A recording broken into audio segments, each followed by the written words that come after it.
don't take everybody's word for everything. Don't read something and believe that shit. Try it out for yourself. Find out if it works or it doesn't work. And people out there, they're gonna say, oh, well, you're taking steroids. They're not bullshit. Believe me, the more you put into anything, the more you're gonna get out. The longer you train, the more you eat, the more you sleep, the better results you're gonna get. If I'm eating 12 meals a day, I'm training 3 hours a day, and I'm sleeping 10 hours a day, I'm gonna get better fucking results than the guy that's training an hour a day, eating 6 meals a day, and sleeping 6 hours a day.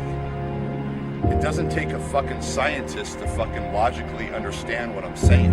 The more you put in, the more you get out. So stop fucking making excuses. Get out there and do whatever the fuck it takes to reach your fucking goals.